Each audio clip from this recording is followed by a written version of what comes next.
This video is part 3 in our 4-part series on learning. In this video, we will continue with operant conditioning. We're going to move to talk about schedules of reinforcement, the timing of reinforcements and punishments, the effectiveness of punishment, and the applications of operant conditioning. So let's begin here. This contraption is called a Skinner box, or an operant conditioning chamber. B.F. Skinner designed this as a tool to test these principles of operant conditioning.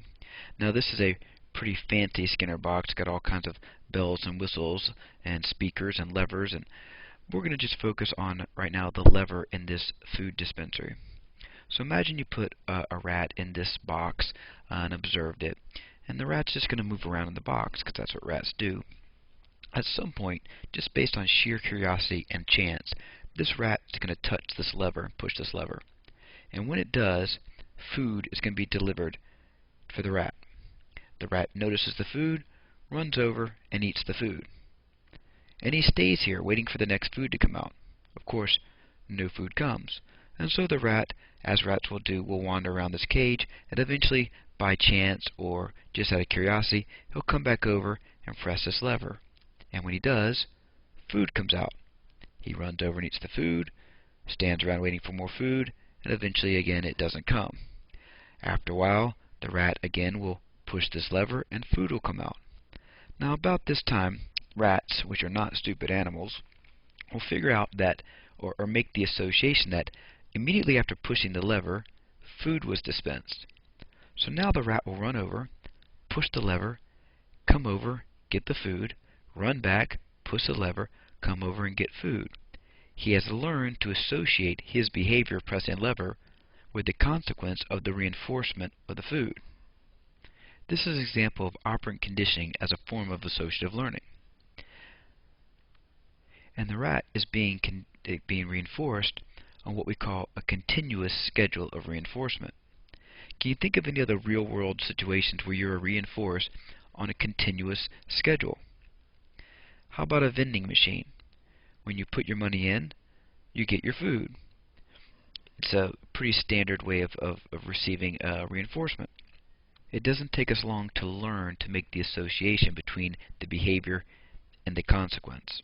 Continuous schedules of reinforcement are very good for the acquisition stage of learning, the beginning part where we're making the association for the first time. But what would happen if you put your money into this vending machine and didn't receive a reinforcer? You didn't receive your food. Would you put any more money in? Probably not. In that case, your behavior would be extinguished. Behaviors that are reinforced continuously are very susceptible to extinction when we no longer receive the reinforcement. So how can we fix this?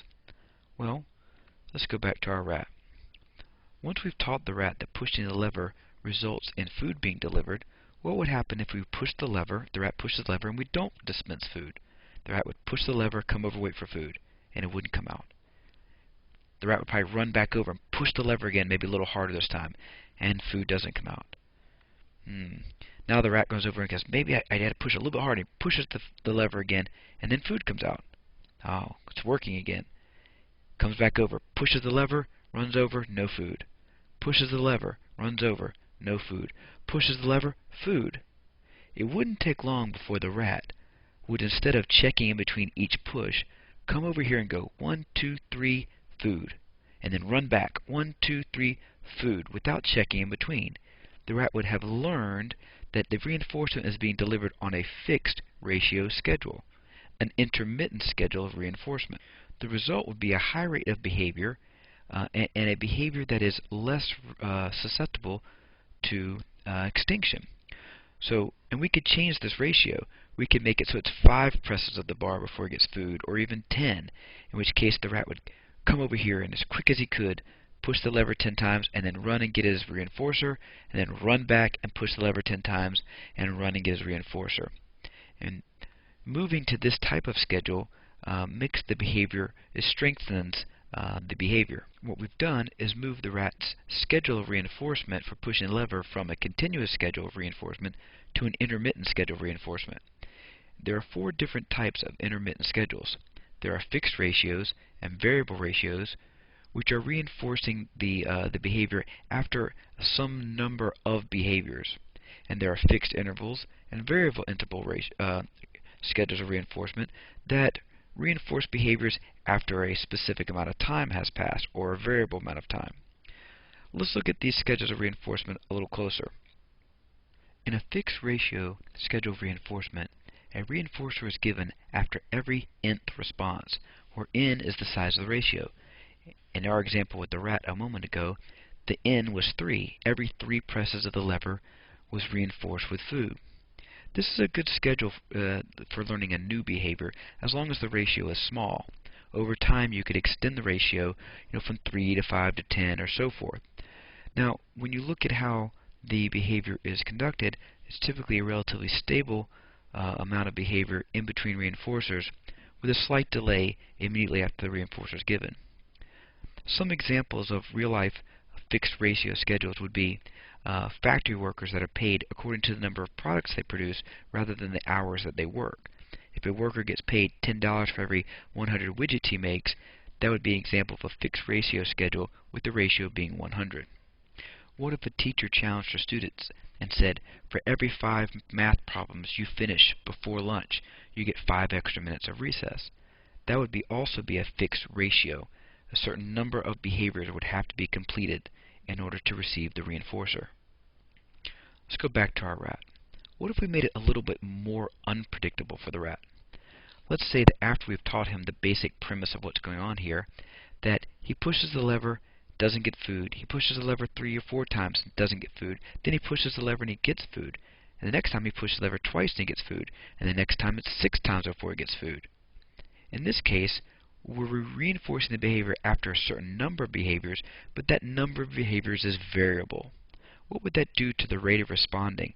And what do we call that schedule of reinforcement? That's what we call a variable ratio of reinforcement. A reinforcer is given after a certain number of responses. However, the number of responses before being rewarded is variable based on an average. It might average out to every 5 presses of the lever, but sometimes you get rewarded at the very first press, and sometimes after 8, sometimes 10, sometimes 2. But over the number of trials, it would average to whatever your ratio number is, in this case 5 in my example. Can you think of another example of being reinforced on a variable ratio schedule? How about a slot machine? You could get the jackpot on your first pull, but it might be your 10th pull or your 70th pull. And how would it feel if you spent a number of pulls and a bunch of money pulling this lever, and then finally gave up and walked away, and the next person walked up, pulled the lever, and immediately won the jackpot? What do you think that would do to your rate of responding, or your the resistance to extinction? This type of schedule reinforcement, where you're being reinforced on a variable ratio, is very strong in its ability to maintain behavior. It's very resistant to extinction. The number of responses per time increases as the schedule of reinforcement is changed. Let's look at what this would look like on a graph. If we were to graph the rate of responses in a variable ratio schedule, we'd see a very steady and very steep rate of responding. The rat's going to push that lever as fast as he can in order to get the next treat, because he doesn't know if it's going to come on the next push or the 10th push. In a fixed interval schedule of reinforcement, a behavior is reinforced after a certain amount of time has passed. So it's the first behavior after that time period has passed. So the example that's given a lot of times is waiting for a bus that's coming every 20 minutes, or getting a raise every year but not in between. Well, let me give you a really easy, concrete example. Let's say you're a teacher teaching school, and you have a group of students who you want to stay on task, and you say to the students, I have some things to do. I'm going to step out of the classroom.